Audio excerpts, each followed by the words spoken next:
दिलचस्प स्थिति बनी हुई है महाराष्ट्र में। जी हां, जहां बीजेपी बहुमत से दूर है, महाराष्ट्र में स्थिति दिलचस्प बनी हुई है। संजय राउत क्या बोल रहे हैं? 14 राउंड होते हैं, 7 या 8 राउंड के बाद चित्र स्पष्ट होता है। रुझान तो हमने देखे हैं और भारतीय जनता पार्टी को कुछ ज़्यादा सीटें मिल रही है, ठीक है, लेकिन शिवसेना भी अच्छा प्रदर्शन कर रही है और दोपहर को या 2 या 3 बजे तक पूरा चित्र स्पष्ट हो जाएगा। तब शिवसेना की भूमिका क्या है मैं आपको बताऊंगा। सर, तावड़े साहब ने जैसे कहा था कि अगर जनता चाहेगी और हम शिवसेना से फिर से हाथ जोड़ लेंगे महाराष्ट्र के अच्छे उज्जवल भविष्य के लिए, तो उस पर आप क्या कहना चाहेंगे? नहीं, उज्जवल भविष्य का विचार तो हम सभी करते हैं और उज्जवल भविष्य के लिए ही हमने ये चुनाव लड़े हैं। लोग दावे करते हैं महाराष्ट्र के लिए, विकास के लिए, लेकिन जब तक पूरे नतीजे हमारे सामने नहीं आते तब तक क्या समीकरण है, क्या गणित रहेगा, उस बारे में निर्णय लेना कठिन है। खास करके उद्धव ठाकरे साहब जो शिवसेना के पार्टी चीफ है, उनसे बात करने के बाद, हमारी चर्चा होने के बाद ही मैं आपको कुछ बता पाऊंगा और उद्धव जी भी इस बारे में निर्णय लेंगे। सर, अगर बीजेपी सामने से आती है प्रस्ताव लेकर के हमें साथ में चलना चाहिए, तो कहीं ना कहीं आप उनसे हाथ मिलाना चाहेंगे? नहीं, इस बारे में आप बात करना उचित नहीं है। आज शाम तक पूरा चित्र जब स्पष्ट हो जाएगा तभी मैं आपको बता पाऊंगा। क्योंकि सर कई चैनल ऐसे चला रहे हैं कि सूत्रों से आ रहा है कि शिवसेना बीजेपी में बात हो रही है और कुछ साल वो सीएम रहेंगे, कुछ साल वो नहीं, जो समीकरण नहीं, ये जो इसमें बात चलती है, बात चलने दो। अब तक कोई बात नहीं हुई है। उद्धव ठाकरे साहब निर्णय लेंगे क्या करना है। हमने जिस मुद्दे पे एक चुनाव लड़ा है वो मुद्दे बहुत महाराष्ट्र के लिए, यूनाइटेड महाराष्ट्र के लिए, खास अखंड महाराष्ट्र के लिए बहुत महत्वपूर्ण थे। तो हम किसी भी हालत में हमारे मुद्दों से कोई कॉम्प्रोमाइज नहीं करेंगे।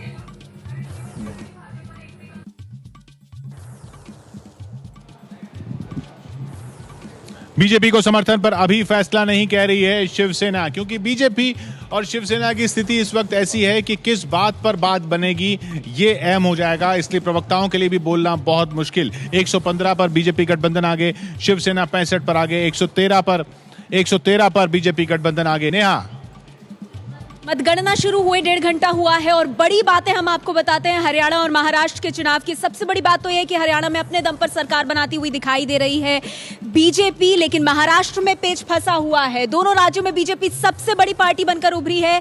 हरियाणा में जहां अपने दम पर बहुमत का आंकड़ा पार करती हुई सरकार बना रही है, वहीं महाराष्ट्र में गठबंधन की सरकार ही बनेगी।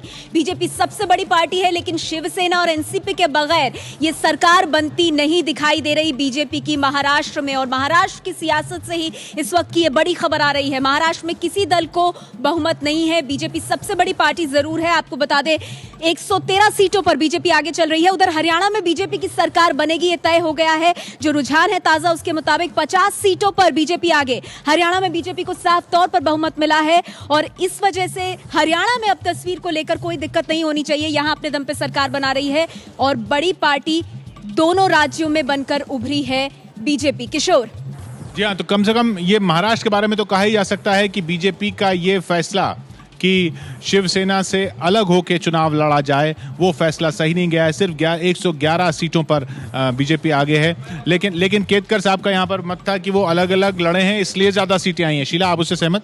नहीं, बिल्कुल नहीं। मुझे लगता है कि मेरी जो जानकारी थी उसके मुताबिक कहीं ना कहीं संघ को भी ये नागपुर में लग रहा था कि दोनों साथ में लड़ते तो अच्छा है। इट इज़ टू प्रीमेच्योर, पर एक आत्मविश्वास था मोदी में कि अगर उनको लंबी राजनीति खेलनी है, 10 साल के लिए खेलनी है, तो उनको जो रीजनल पार्टी की क्रच है उससे मुक्त होना पड़ेगा। तो उन्होंने भी जो निर्णय लिया है वो सही है, लेकिन अगर साथ में लड़ते तो आज ये बार्गेन की नौबत ना आती। अब इतनी हार्ड बार्गेन करेगा उद्धव, चीफ मिनिस्टर पद chief, he will ask for pound of flash. RSS ने, भागवत ने साफ कह दिया था कि शिवसेना से झगड़ा मत करो, तो रिश्ते मत तोड़ो। और हमें लगता है, I might be absolutely wrong also, but there is huge, बहुत संभावना है कि सही भी हूं, कि उन्होंने वोट नहीं दिया अंडर प्रोटेस्ट, वो जाके लखनऊ में बैठ गए। दूसरी बात, 1 मिनट सुन लो पूरी बात। दूसरी संभावना ये है कि जो 30 रैली के करीब मोदी ने किया और उसके बाद अगर ये रिजल्ट आता है, तो जो मेरी ओरिजिनल फॉर्मुलेशन है कि लगता है कि मोदी का तूफान रोक दिया गया है सह्याद्री के किनारे, और इनका शिवसेना से झगड़ा न करने की जो आरएसएस की ओपिनियन है, टॉप लीडरशिप पूरी की पूरी नागपुर में थी ही नहीं भाई। इलेक्शन के दिन वो लखनऊ में बैठे थे। ये महत्वपूर्ण पॉइंट। नहीं, देखिए, ये जो शेषनारायण जी बोल रहे हैं, ये डिबेट बीजेपी पार्टी में भी है। देखिए बीजेपी का आंकड़ा घट गया है। मैं यहाँ आंकड़ों पे जरूर नजर रखिए। 111 अब 34 दूर हो गई, यानी आंकड़ा जो है जो रुझानों में भी घट रहा है बजाय बढ़ने के। तो ये जो घट रहा है, ये दिल की धड़कनें थोड़ी घटा रहा होगा बीजेपी। यही शेषनारायण जी जो बोल रहे हैं, एक डिबेट बीजेपी में है जो लोकसभा चुनाव के पहले से चल रहा है कि कोalition पॉलिटिक्स और बीजेपी का मतलब सिंगल पॉलिटिक्स। ये जो है, ये अभी इस चुनाव के बाद भी ये चर्चा फिर से होने का संभव बना है, क्योंकि देखिए मोदी जी और अमित शाह जी का कहना है कि अगर सिंगल पार्टी इस समय 280 तो मिला, तो इसके कारण अभी स्टेट वाइज भी उसी स्ट्रैटेजी लेके चलो। दिल्ली में हम हैं और हमारे पार्टी राज्य में भी आएगा, तो ये जो एक पूरी पुराने नेहरूवियन कांग्रेस के जैसे बीजेपी को करना क्या जो इरादा है, वो ट्रायल एंड एरर चल रहा है। लेकिन एक किशोर मैं जरूर कहूंगा, 1 मिनट रोक रहा हूं आपको। मजीद मेमन क्या बोल रहे हैं वो सुन लेते हैं। गोपीनाथ मुंडे जी के जाने के बाद उनके पास बाकी जितने नेता थे वो सारे बहुत छोटे कद के नेता रहे, तो इसलिए ये सिर्फ एक मोदी का वेव कहा जाए, और let us wait and see the final result. NCP number 3 पे और कांग्रेस नंबर 4 पे सर, गठबंधन नहीं, हमारी तो अपेक्षाएं थी और हमें ऐसा लगता है कि अभी भी दोपहर के बाद तक हम 50 के ऊपर जाएंगे, क्योंकि हमारा उतना बेस है, पवार साहब की उतनी पहुंच है, पवार साहब का उतना काम है महाराष्ट्र में, तो मुझे कोई आश्चर्य नहीं होगा कि हम 50 के ऊपर जाएंगे। सरकार तो नहीं बना पाएंगे।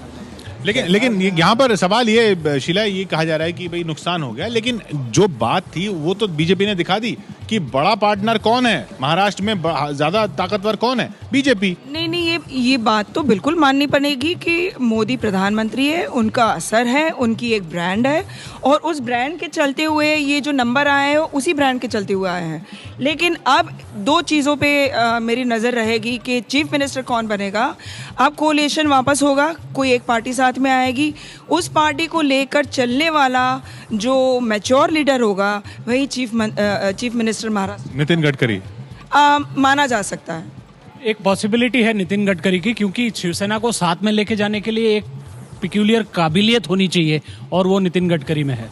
क्योंकि ये अलग अलग लड़ने का फायदा तो हुआ है अशोक जी, अगर अलग अलग नहीं लड़ते तो इतनी सीटें नहीं आती दोनों की मिला के। हमारे जो सर्वे है नेल्सन का, जो अपना सर्वे था, पहला सर्वे, जब ये एक होके लड़ रहे थे, नहीं मेरा तो 223 नहीं नहीं, मेरी बात सुनिए। वो तो शिवसेना तो शिवसेना तो दे ही 117 सीटें रही थी, उसमें से 116 जीत लेती क्या बीजेपी अगर अलग होती तो? सवाल बीजेपी, हम कंबाइन बोल रहे हैं, यदि कंबाइन लड़ते तो फिर कंबाइन फिगर देखा जाता, अलग अलग फिगर नहीं देखा जाता। तो ये 223 224 से पास आ रहा था, ये दोनों मिलके भी आज 223 नहीं हो रहे। लेकिन अगर बीजेपी ने अलग होकर अगर शिवसेना को कमजोर कर दिया और फिर भी सरकार बन रही है शिवसेना के साथ ही, तो बीजेपी के फायदे में हुई कि नहीं? ये तो बीजेपी का फायदा ही हुआ है, मैं ये नहीं कह रहा हूं कि बीजेपी का फायदा नहीं हुआ, लेकिन जो बीजेपी सोच रही थी, जैसा केंद्र में एक सुनामी आई थी, वो सुनामी नहीं आई।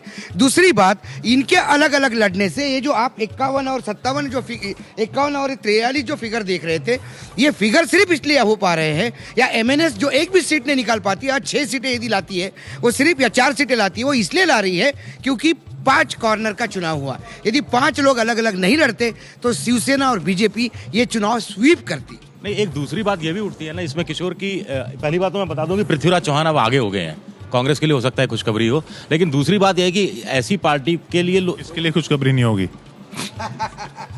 बीजेपी के, कांग्रेस को हो सकता है कुछ नेताओं के लिए खुशखबरी ना हो कि वो पूरी तरह से निपटाना चाहते हो, लेकिन कुल मिलाकर सवाल उठता है कि एक तरफ आप चुनाव में अपने स्वार्थ के लिए एक 25 साल के गठबंधन को तोड़ते हैं, फिर उसके बाद आप फिर अकेले चुनाव लड़ते हैं, उसके बाद आपको अगर फिर जरूरत पड़ती है फिर उसी दरवाजे पर जाते हैं, तो ये किस तरह की रणनीति है, इस पर भी विचार होगा। महाराष्ट्र में सरकार बनाने को लेकर बीजेपी और एनसीपी में बातचीत शुरू। सरिता कौशिक हमारे साथ जुड़ रही है नागपुर से। बीजेपी और एनसीपी की बातचीत भी शुरू है। सरिता, क्या खबर आ रही है? हाँ, ये पता चल रहा है कि क्योंकि बीजेपी जो बहुमत तक नहीं पहुंच पा रही है, ऐसे फिलहाल दिख रहा है, तो ऐसे में जो पहले से ही गठबंधनों की चर्चा शुरू थी अलग अलग पार्टियों में, उसमें फिर से राष्ट्रवादी के साथ चर्चा शुरू कर दी गई है, ये पता चल रहा है। और थोड़ा समय लिया जाएगा, देखा जाएगा कि बहुमत अगर नहीं मिलता है तो सबसे पहला समर्थन ये राष्ट्रवादी कांग्रेस का हो सकता है। ये सरिता बता रही हैं कि बातचीत एनसीपी से भी शुरू है और समर्थन एनसीपी से भी हो सकता है। ये खबर अभी मुझे रशीद किदवई साहब ने भी दी थी, तो यानी ये दो सोर्सेज से खबर आ रही है, तो इस खबर में काफी दम है। रशीद जी, हम किशोर आप देखिए, एनसीपी क्या था, राष्ट्रवादी कांग्रेस क्यों बनी, राष्ट्रवादी नाम क्यों जुड़ा? सोनिया गांधी के विदेशी मूल को लेकर वो पार्टी से अलग हुए थे, बहुत से मामलों में 15 साल हो गए लेकिन और शरद पवार बहुत प्रैक्टिकल आदमी है। एक दाड़ा जो है, जो प्रफुल्ल पटेल वगैरह वो सरकार में शामिल होना चाहते हैं, तो एक तरीके का एक प्रैक्टिकल अप्रोच है और वो इतनी बार्गेनिंग नहीं करेंगे, उन्हें तो 2-4 पोर्टफोलियो चाहिए। ये सही बात है कि नरेंद्र मोदी ने उसको नेचुरली करप्ट पार्टी कहा था एनसीपी को। बीजेपी और एनसीपी देखिए 116 और 42 ऐसे बन सकती है, 158 तक पहुंच सकती है। यहाँ कोई ईगो क्लैश नहीं है, यहाँ कोई मुख्यमंत्री की दावेदारी नहीं है, तो भाजपा के लिए वो एक थोड़ी कड़वी दवाई है, लेकिन वो एक मतलब जिसे हम कहते हैं रियल ऑफ पॉसिबिलिटी में है। एनसीपी बहुत कीन रहेगी क्योंकि प्रफुल्ल पटेल को भी मंत्री बनने के एनसीपी तो कीन रहेगी, बीजेपी किस मुंह से आएगी? के लिए बड़ा मुश्किल होगा क्योंकि अजित पवार का सारा मामला है। जय महाराष्ट्र के हित में होगा फैसला। महाराष्ट्र के हित में 10 बार कह चुके हैं एनसीपी के नेता, हम लोगों से पर्सनली भी और ऑफिशियली भी। मैं एक और पॉइंट दूं आपको। हमने बात शुरू की थी इससे कि मुंबई के उत्तर भारतीयों के वोट अगर शिवसेना के साथ जाती है तो वो तो गए, फिर दोबारा अगली बार नहीं मिलेंगे। फिर अगली बार का किसने देखा? इस बार जो कि एनसीपी में उत्तर भारतीय बहुत ज्यादा हैं और वो उसको मैं रोक रहा हूँ। राजीव शुक्ला क्या बोल रहे हैं, सुनते हैं। तुलना में इम्प्रूवमेंट है, लेकिन हम उस इम्प्रूवमेंट से संतुष्ट नहीं हैं और मेरे हिसाब से नतीजे जो है वो हमारी इच्छा अनुसार नहीं है और हमारे लिए एक निश्चित रूप से निराशा की बात है। एक बार फिर क्या प्राइम मिनिस्टर नरेंद्र मोदी की जीत हुई है? उनको देख करके लोगों ने वोट डाला है? आप देखिए, ऐसा होता है हमेशा जब लोकसभा चुनाव होते हैं तो 6 महीने तक उसका असर रहता है। मुझे लगता है कि लोकसभा चुनाव के बाद इन विधानसभाओं में इस तरह की उम्मीद थी और वो असर नजर आ रहा। सर, क्या महाराष्ट्र में अगर टच एंड गो की सिचुएशन रहती है तो किसी तरह से सरकार बनाने की कोशिश में आप लोग शिवसेना या एनसीपी मिलकर के बना सकते हैं, या कोई ऐसा डर है कि बीजेपी एनसीपी एक साथ आ जाए? नहीं, ऐसी हम कोई सरकार बनाने की पहल नहीं करेंगे वहाँ जिसकी जो आंकड़ों में सही ना बैठती हो। अगर एनसीपी बीजेपी के साथ जाती है तो? नहीं, ये तो एनसीपी का अपना फैसला होगा, उस फैसले पर हम क्या टिप्पणी कर सकते हैं। चुनाव में दोनों ने एक दूसरे की काफ़ी आलोचना प्रत्यालोचना की है, अब उसके बाद वो क्या करती हैं उनका फैसला, हम उसमें नहीं पड़ते। एक आखिरी सवाल सर, हरियाणा में क्या वाड्रा लैंड डील से आप लोगों को नुकसान हुआ? बिल्कुल नहीं, वाड्रा लैंड डील से कोई मतलब ही नहीं, ना उससे कोई नुकसान हुआ। वाड्रा को तो सुप्रीम कोर्ट से भी जो है क्लीन चिट है, हाई कोर्ट से भी क्लीन चिट है और उसमें किसी किस्म का रॉबर्ट वाड्रा का।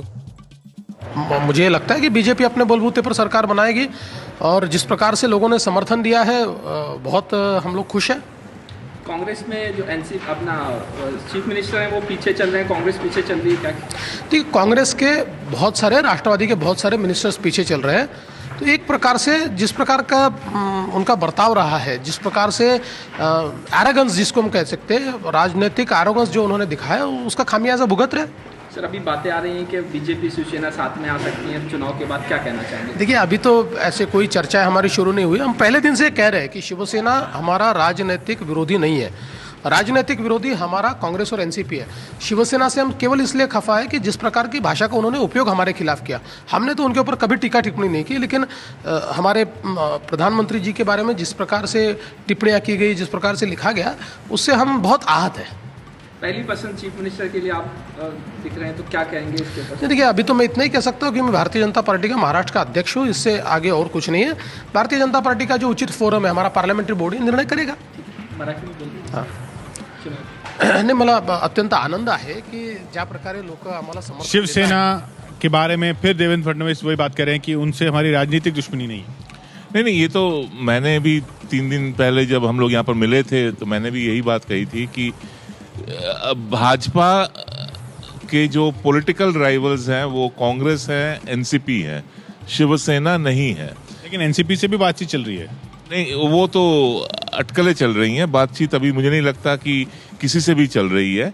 लेकिन यह भी सही है कि शिवसेना के प्रमुख उद्धव ठाकरे ने 3 दिन पहले ये कह दिया था कि अभी इस समय हम लोग और कोई चर्चा नहीं करेंगे, कोई आलोचना नहीं करेंगे। उन्होंने सामना के माध्यम से भी अपनी बातें कही थी कि भाई दिल टूटे हैं, रिश्ते नहीं टूटे, और अब हमारी कोशिश होनी चाहिए कि रिश्तों को फिर से हम लोग कैसे जोड़ पाए। अब एक बात जो मैं कहना चाहूंगा कि अभी जो बात चल रही थी मोदी लहर की, अगर आप स्ट्राइक रेट देखें, भाजपा ये पहली मैं रोक रहा हूं आपको। नवाब मलिक क्या बोल रहे हैं, सुनते हैं। वो स्टेट व्हाट प्रस्ताव आए थे जिस पे बात नहीं बन पाई थी। विचार अगर वो अपने बदलेंगे तो कोई विचार हो सकता है। कब प्रस्ताव दिया था शिवसेना ने आपको? ठीक है, बात वो करते रहे कई बार हम लोगों से, लेकिन वही एक रोड़ा रहा कि उनके विचार को लेके हमें कहीं ना कहीं वो मंजूर नहीं था। आज भी अगर शिवसेना अपने विचार बदल दे तो सोचा जा सकता है। जी धन्यवाद। मुख्य तौर पर शिवसेना अगर हिंदुत्व का मुद्दा छोड़े तो राष्ट्रवादी महाराष्ट्रवादी है ही, और शिवसेना से पहले से ही है। ऐसे में दोनों एक साथ आ सकते हैं, पर हिंदुत्व का मुद्दा जो कि कहीं ना कहीं आत्मा है शिवसेना की, क्या वो छोड़ने को तैयार होंगे? सवाल बरकरार है। परिस्थिति दिलचस्प है, त्रिशंकु है। नीलेश खरे, एबीपी न्यूज, मुंबई।